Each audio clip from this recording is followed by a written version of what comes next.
vous êtes habitué à voir les musiciens qui chantent devant, qui vous font danser, qui vous font danser. Ils vous donnent de la joie. Mais vous êtes rarement habitué à voir des musiciens qui prêchent réellement l'évangile. Et quand les musiciens chantent, ils prêchent l'évangile au travers de la chanson. Amen. Amen. Amen. Amen. Mais je voudrais vous dire que si le pasteur nous a fait honneur de pouvoir nous placer devant vous cet après-midi et prêcher la parole, c'est parce que le pasteur sait que pour être musicien chrétien, vous êtes d'abord, vous êtes qui? Évangéliste. Amen. Amen. Amen. Si vous n'êtes pas évangéliste, vous allez chanter pour témoigner qui? Vous allez chanter ici pour témoigner qui? C'est pourquoi dans Amos, je croyais un verset qui dit, le Seigneur dit, éloignez de moi le bruit de vos cantiques.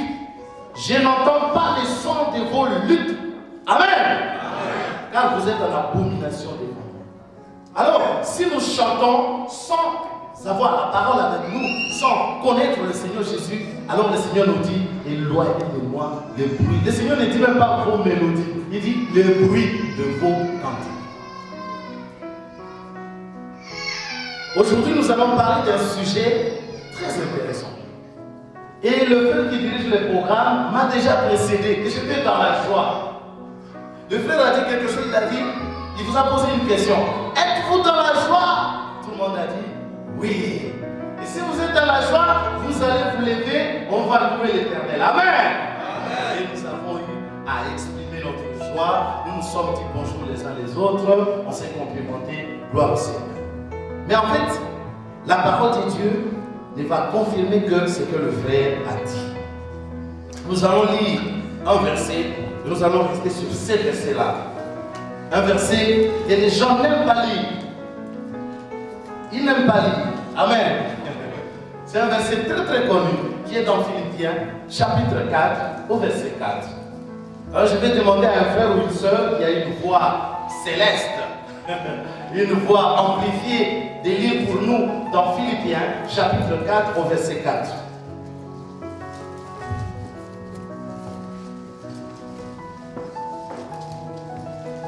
Philippiens, chapitre 4, verset 4.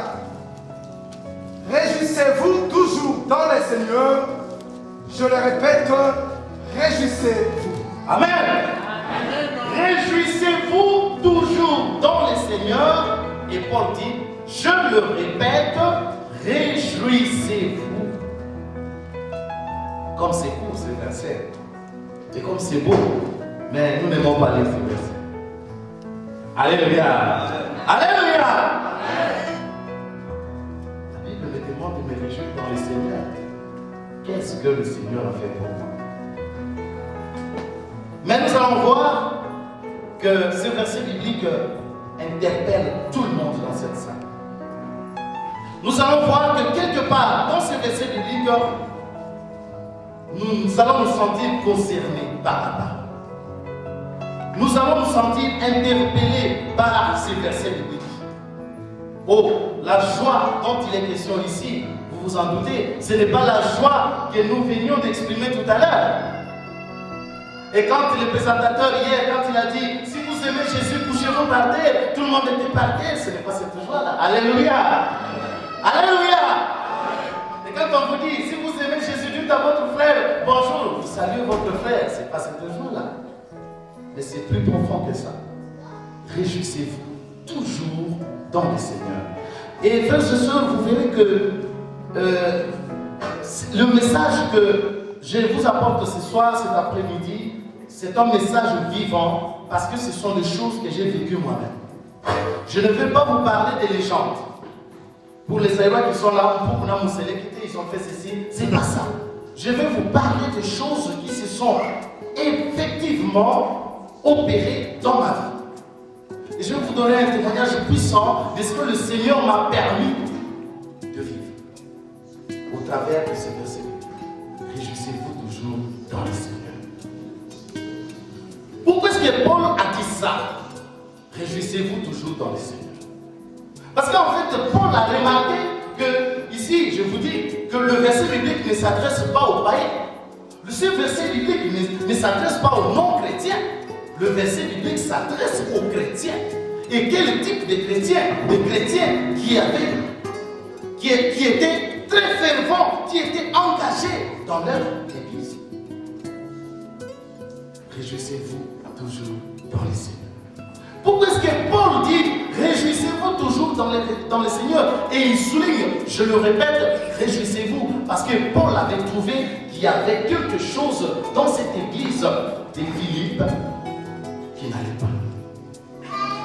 Les gens se réjouissaient, les gens venaient donner de l'offrande, les gens venaient, ils adoraient Dieu, ils pleuraient comme nous l'avons fait tout à l'heure, ils adoraient Dieu. Le Saint-Esprit s'est manifesté, il y avait des dons, des langues, des prophéties. Mais quelque chose manquait dans cette église. C'était la joie qui vient du Seigneur. Alléluia. Alléluia. Amen. Vous savez, quand nous nous rencontrons comme ça, il y a des gens qui sont très heureux, très contents, tout simplement parce qu'ils ont appris que le frère Mombaya est arrivé.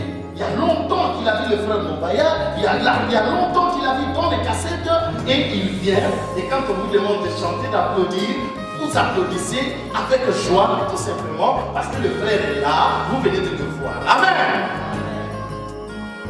Ce n'est pas cette joie-là. Et c'est comme ça que ça s'est passé dans l'église de Philippe. Les gens se réjouissaient. Et il y en a dans cette église qui se réjouissent tout simplement parce qu'il a un rendez-vous avec une copine et il rentre à l'église, il voit la copine à côté, il doit se réjouir, c'est tout à fait normal, la copine est là, après les cultes, on va se retrouver, il est dans la joie, alléluia. Nous tous, moi personnellement, quand je suis tombé amoureux de ma femme, et au début, quand on a commencé le fiançailles, j'étais toujours dans la joie. Quand j'ai donné rendez-vous et que ma fiancée était là, je l'ai parfumé, j'étais là dans la joie, je supplautais, et quand je voyais ma femme, j'étais dans la joie. Il y a aussi cette catégorie de joie là dans l'église. Alléluia. Alléluia. Il y a une autre catégorie de joie dans l'église. Les gens qui adorent un pasteur. Alléluia. Les gens qui adorent un pasteur. Ah, ce pasteur-là, il prêche l'évangile là. Moi, je vais pour lui. Et si le pasteur n'est pas là, non, il n'y a pas de joie. Ah, le pasteur est là. Et vous verrez, la personne rentre à l'église, figure fermée, on demande de chanter, il ne chante pas, tout ça. Et quand on annonce le pasteur, il est dans la joie. Alléluia. Alléluia. Et cette joie-là était dans l'église de Philippe. Et il y a d'autres personnes qui sont dans la joie dans l'église du Seigneur. Ce n'est pas pour le Seigneur, ce n'est pas dans le Seigneur, mais ils sont dans la joie parce que cette chorale-là, quand elle chante, oh mon Dieu, ça fait trembler la terre. Et on est dans la joie d'écouter cette musique. Mais moi je vous dis, Paul, regardant toutes ces formes de joie dans l'église, Paul dit, toutes ces joies-là, toutes ces formes de joie sont éphémères. Mais moi je vous demande de vous réjouir dans les Seigneurs. Alléluia. Alléluia. Ça veut dire que nous allons tous nous sentir concernés dans cette parole. Nous tous. Nous tous. Moi, vous savez, quand j'étais encore enfant, j'allais à l'église catholique. À l'époque, je suis très âgé, hein, ne vous fiez pas aux apparences. Et à l'époque, le prêtre nous tournait les dos comme ça. Il ne regardait pas les fidèles. Hein. C'est la génération de papa, là, le papa qui filme le point. Voilà. Et voilà, le prêtre faisait ça. Et puis, Domino Bobisco, vous ne compreniez rien, c'était en latin. Alléluia. Alléluia. Et à l'époque, le prêtre disait, arrêtez de pécher, croyez au Seigneur. Alors il prêchait que le fidèle qui venait, mais lui-même, pour lui-même, la parole ne disait rien. Faites ce que je vous dis, ne faites pas ce que je fais. Alors aujourd'hui, avec l'évangile vivant du Seigneur Jésus, faites ce que je fais. Amen. Amen. Amen. Voilà Jésus. Alors, il y avait de la joie, toute forme de joie dans cette église. Mais aujourd'hui également, dans notre monde, il y a des chrétiens qui viennent à l'église. Frères et sœurs, je vous dis, avec ma petite expérience, je vous le dis humblement, avec ma toute petite expérience de 25 ans avec le Seigneur.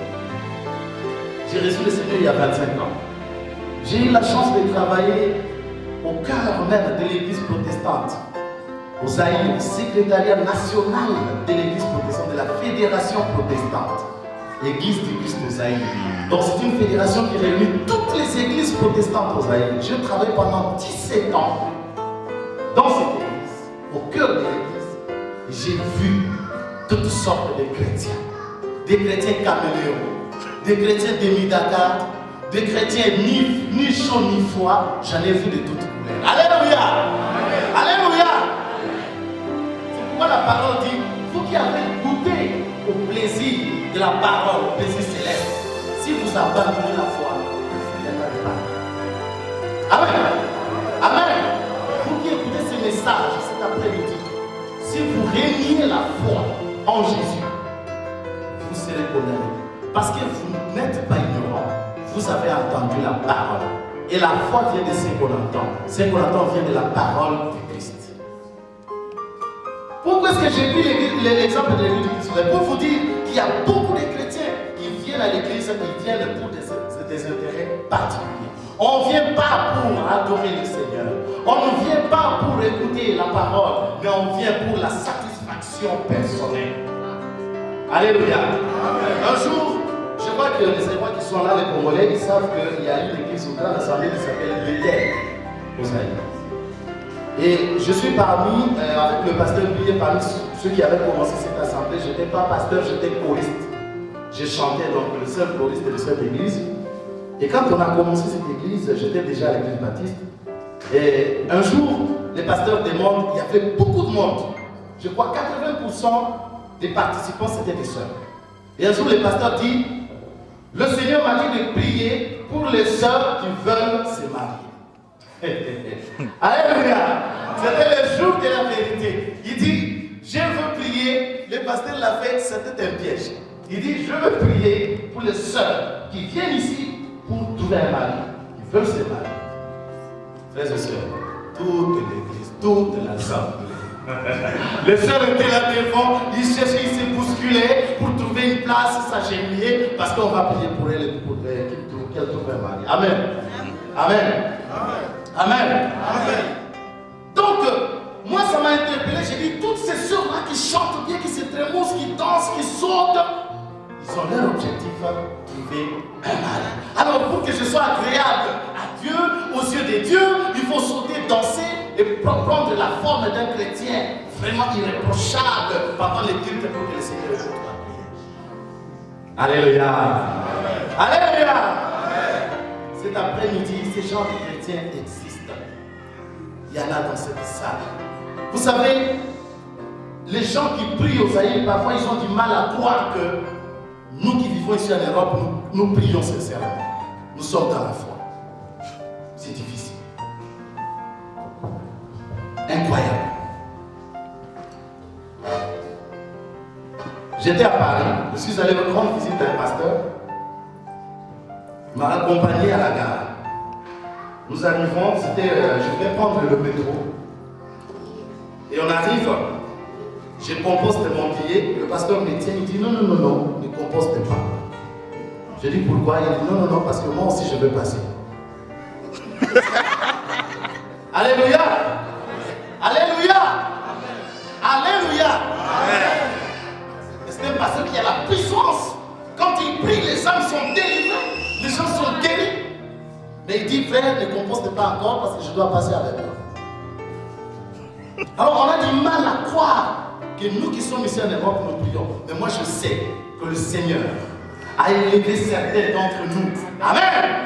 Amen! Comme des Lévites pour l'adorer en esprit et en vérité. Il y en a ici en Europe. Amen! Et dans cette église, je suis certain qu'il y en a. Amen! Gloire à Jésus.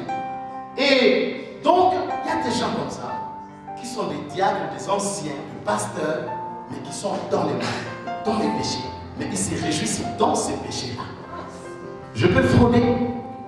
Je suis dans la joie. D'ailleurs, ils disent qu'on peut frauder les métros. Il n'y a pas de problème. Les Blancs, ils sont venus chez nous. Ils ont tout volé.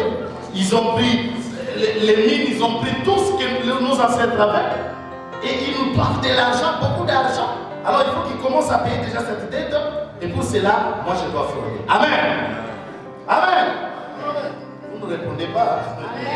Parce que la flèche est en train de découper le cœur. Amen.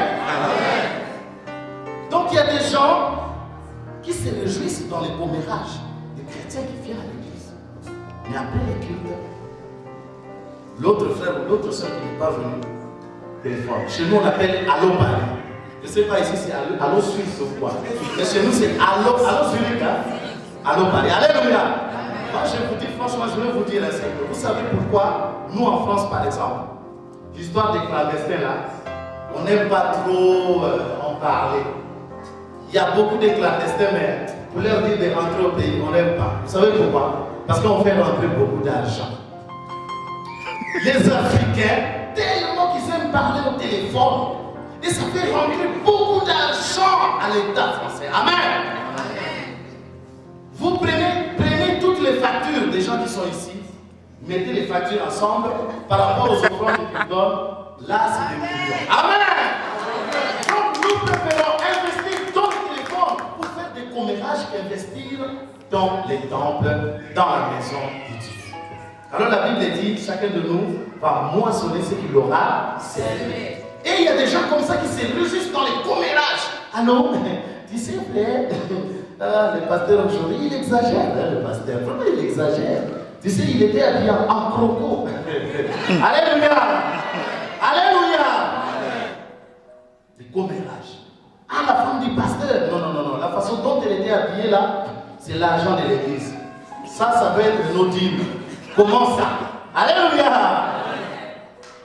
Il y a des gens qui se réjouissent comme ça dans les commérages. Et Paul avait vu cette situation. Il a dit, réjouissez-vous dans le Seigneur. C'est un risque. Vous savez, je vais vous dire un secret. Je vous dis que j'ai travaillé pendant 17 ans à l'église du Christ aux Aïeux. Et le Seigneur m'a révélé un secret. Quand il oint quelqu'un, suivez bien, lisez l'Ancien Testament pour verre. Quand le Seigneur oint quelqu'un, je vais vous dire d'abord une histoire. Vous savez que quand le Seigneur avait envoyé Isaïe, je ne parlais pas de pardon, avait envoyé Samuel pour aller oindre David. Alléluia. Amen. Qui était roi d'Israël à ce moment-là? C'était Saül. Le Seigneur a envoyé Samuel pour aller oindre David qui était encore un enfant. L'enfant de Isaïe. Pas Isaïe mais d'Isaïe. Et suivez bien, David était encore enfant. Le Seigneur, pour qu'il envoie Samuel oindre quelqu'un d'autre que le roi qui était en place, il avait d'abord rejeté le roi qui était là. Donc le Seigneur avait rejeté Saül et il a opté pour David. Mais quand le Seigneur est allé envoyer Samuel pour oindre David, qu'est-ce qui s'est passé? David n'a pas dit, c'est moi le roi maintenant, je prends la place de Saül. Alléluia. Je vais vous dire, Saül avait compris que c'est David qui devrait le remplacer. Saül a commencé à combattre David. Mais vous vous rappelez dans la grotte, quand vous lisez la Bible, David est arrivé, il a trouvé Saül qui s'endormait avec tous ses soldats. Il a coupé un morceau de tissu. Il est allé très loin, il a crié, Saül, voilà, le Seigneur t'avait livré entre mes mains. Et si j'avais besoin de te tuer, voilà les morceaux de tissu. Mais je ne veux pas toucher à loin de l'Éternel. Amen. Amen. Voilà Jésus. Il ne faut pas toucher à loin de l'Éternel. Quand le Seigneur choisit quelqu'un, il le place comme pasteur, il le place comme dirigeant. Ce n'est pas votre problème. C'est son problème avec son Dieu. Amen. Il ne faut pas les toucher. Il ne faut pas faire un coup d'état. David était au courant. Il savait que c'est lui qui devait remplacer, mais il a dit, je ne vais pas toucher à celui que le Seigneur a oint. Mais dans les églises aujourd'hui, on est dans la joie de se retrouver après le culte pour parler du mal du pasteur. Pour parler du mal de ceux qui nous dirigent. Silence des morts. Parce que quelque part, on se sent concerné. Amen. Et cet après-midi, nous allons confesser. Parce que c'est lui qui touche à loin de l'Éternel. Vous allez dire, ah, les frères sont venus défendre les pasteurs. Non, j'ai parlé de ce qui est écrit dans la parole. Amen. Vous voulez qu'on vous flatte. Vous avez hérité le royaume des cieux. Alléluia, on va aller au ciel. Mais vous ne voulez pas qu'on vous parle des choses réelles. La Bible dit mon peuple périt par manque de connaissance. Réjouissez-vous dans le Seigneur et non dans le commérage, non dans les murmures. Vous savez, quand Israël a quitté l'Égypte, ils ont commencé à murmurer quand il n'y avait pas à manger. Ah, moi je crois que ça c'est quelqu'un qui s'est levé comme ça. Ça commence toujours par une personne. Moi je crois qu'il faut rentrer en Égypte. Pourquoi est-ce qu'on doit venir mourir ici? Est-ce que là-bas il n'y avait pas de cimetière? Amen. Amen. Ils ont commencé à murmurer. Vous savez, les murmures là, ils construisent toujours quelque chose. Et puis petit à petit, c'est quoi? La rébellion. Après la rébellion, c'est quoi? L'idolâtrie. Et ils étaient devenus des idoles. Et je vais vous dire une chose, quand le Seigneur a dit à Moïse, rentre maintenant pour présenter la loi au peuple, Moïse a entendu des bruits. Et il a vu ce que le peuple faisait. Comment ils adoraient le veau d'or. Vous savez qu'il y a eu une bataille. Tous ceux qui s'étaient complotés contre l'élu de Dieu, ils ont connu la mort. Ils ont été péris. Amen. Vous voulez mourir. Vous complotez contre les serviteurs de l'Éternel. Vous voulez mourir. C'est leur problème avec leur Dieu. Amen. Amen. Il y en a qui se réjouissent dans la fausseté. Je parlais ici des cas, des gens qui, vous savez, c'est difficile, mais il faut prêcher cet évangile de la vérité. Il y a des gens, franchement, moi, parfois, j'en pleure. Je l'ai connu à Kinshasa, il s'appelait Paul. J'arrive ici, je le vois, ah, Paul, chut. Je lui vois, chut. Appelle-moi Manzoli Toto. Alléluia! Alléluia! Appelle-moi Manzoli Toto. J'ai dit, mais Manzoli Toto, c'est quoi? Non, mais je m'appelle plus Paul, frère. Les choses ont changé ici. Je porte un autre nom. Alléluia. Je vous dis, quand vous lisez dans la parole de Dieu, vous verrez que tous les noms que les enfants d'Israël donnaient à leurs enfants, c'était des noms significatifs. Amen. Vous prenez le nom de Manzoli Toto, juste pour avoir des papiers, et on vous appelle Manzoli Toto, vous prenez la malédiction de ces noms, vous la mettez dans votre vie, et quand vous ne vous mariez pas, vous dites c'est mon oncle. Quand vous ne trouvez pas du travail, vous dites c'est mon oncle. Quand vous êtes toujours malade, vous dites ce sont mes grands-parents. Mais le nom que vous portez, c'est votre nom. Vous savez ce que ça signifie, Manzoli Toto? Et vous êtes dans la joie, vous vous complaisez, vous êtes dans la joie de porter ces noms de Manzoli Toto. Est-ce que ce que je dis est faux? Vous ne connaissez pas des gens qui portent des noms comme ça? Amen! Il y en a beaucoup. Et il y en a qui se plaisent comme ça, qui sont très heureux de porter des noms, des faux noms, des noms d'emprunt, comme ça. Je vais vous dire une histoire. Je connais un frère en Christ, très engagé. Le frère, il avait un nom. Il arrive ici, il prend, comme d'habitude, comme on le fait, il prend les papiers d'un autre frère, et comme on les connaissait là-bas, au nom de ce frère. Alors maintenant, avec la régularisation en France, on a tout régularisé, tout ça, le frère est allé, le Seigneur a béni, le Seigneur lui a permis d'avoir ses papiers à lui. Mais le frère, alléluia, il va au travail là-bas, il dit, le Seigneur lui avait dit à travers un frère, il dit, ne parle plus au travail, c'est fini, change de travail maintenant. Non, le frère s'en va là-bas, il dit, il rentre en chair. Parce que vous gênez toujours, hein, quand ça ne va pas, il faut rentrer en chair. Jeûne de 4 mois. Jeûne de 8 mois. Et le frère est rentré en chair, je ne sais pas s'il avait fait 3 ou 4 jours. Et après, il est sorti, il dit, bon, le Seigneur est avec moi. Il va là-bas, là où il travaille. Il dit, patron, excusez-moi, il a fait 5 ans dans cette entreprise. Excusez-moi, en fait, je vous amène mes papiers. Quel papier? Non, non, non, mais je ne suis pas monsieur tel, mais en fait, mon vrai nom c'est tel. Voici mes papiers. Alléluia. Et le frère, il était sûr de lui, il dit, le Seigneur va me bénir. Et le Seigneur ne l'a pas béni. Le frère a été renvoyé, il a risqué la prison. Et nous sommes dans la joie de nous compromettre. Mais nous venons à l'église, quand on nous demande de chanter, nous chantons. Quand on nous demande de danser, nous dansons.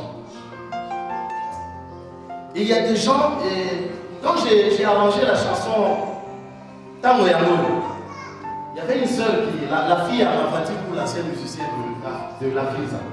Alors elle me dit, oh frère, mais toi tu as cité les péchés que les Africains commettent, mais il y a 2 péchés que tu n'as pas cités. Moi je dis c'est quoi? Elle m'a parlé de Limbélé et de Kushina. Alléluia. Alléluia. Elle m'a parlé de Limbélé et de Kushina. Alors elle m'a dit, si j'avais bien compris, Kushina c'est quoi? C'est les genres de filles qui font ce qu'on dit collier là. C'est-à-dire, il va trouver un copain. C'est ça. C'est ça Kushina. Il va trouver un copain, il dit bon moi tu vas m'épouser, tu sais, tu es beau, donc il faut qu'on fasse des enfants, tout ça. Et puis bon, les gars, il sort son argent. Et quand tu vas lui dire celui-là, il n'est pas pour moi. Amen. Et il y a des frères, il y a des sœurs qui le font. Qui font les Kushina, qui font les libéraux. Ils se réjouissent dans les péchés, dans les pudicités. Ils sont là. Et Paul dit, réjouissez-vous toujours dans le Seigneur. Je le répète, réjouissez-vous dans le Seigneur. Il y en a qui sont dans la sorcellerie et qui se réjouissent dans la sorcellerie. Kindoki. Frères et sœurs, je vous dis que la sorcellerie est plantée dans l'église du Seigneur même. Il y a des témoignages, des gens qui viennent pour envoûter le pasteur, des gens qui viennent pour envoûter le groupe d'adoration, les gens qui viennent pour envoûter d'autres frères, d'autres sœurs, les gens qui viennent pour envoûter les intercesseurs. Ils sont là. Et moi je suis sûr que dans cette église, un jour il y aura des témoignages, des gens qui vont abandonner la sorcellerie. La sorcellerie existe. Alléluia. Elle existe. Et vous êtes sorcier, vous venez dans cette église, vous êtes là assis, mais vous êtes content, vous êtes dans la joie, parce qu'on ne vous voit pas. Et je vous dis, il y a quelqu'un qui s'appelle Emmanuel. Amen. On va les voir. Il voit partout. La Bible dit qu'il est omniprésent. Et il est même omniscient. Amen. Voilà Dieu. Il est omnipotent. Il n'y a pas de notion de temps pour Dieu. Dieu te connaît. Là où tu es. Et dans la plupart des cas, les sorciers, ce ne sont pas des chrétiens en marche. Ce ne sont pas des chrétiens qui sont là toujours, ils font rien. Non, c'est des gens qui aiment des titres. Ils viennent, pasteur, moi je dois faire ça. Pasteur, il faut que je sois ceci. Hein. Et on les place là. Chef, dirigeant, chef du protocole, chef de ceci. Ils en foutent, ils en foutent, ils en foutent. Mais la Bible dit, c'est lui qui est en nous est plus fort que celui qui est dans. Alléluia. Que de se réjouir dans la sorcellerie. Réjouissez-vous dans le Seigneur. Abandonnez la sorcellerie. Et moi je vais vous dire, si vous ne voulez pas abandonner la sorcellerie, mais moi je vais vous donner un petit témoignage pour finir de ce qui m'est arrivé. Suivez bien ce témoignage. En 1995, je suis allé à Kinshasa parce que j'avais perdu mon fils. J'arrive à Kinshasa, tout était déjà fait, l'enfant était déjà enterré. Et comme je devrais aller au Japon, parce que l'UNESCO m'avait chargé d'aller prendre 30 jeunes de moins de 15 ans au Zaïre et le faire voyager au Japon. Alors, comme l'enfant est décédé une semaine avant, 3 semaines avant ce voyage, j'étais obligé de rester au Zaïre, préparer les enfants et les amener au Japon, en 1995. Alors un jour comme ça, on dormait, je rêve. Je vois dans les rêves 2 diacres de notre église au Zaïre. Alléluia. Moi je vous dis que la sorcellerie c'est dans l'église même du Seigneur.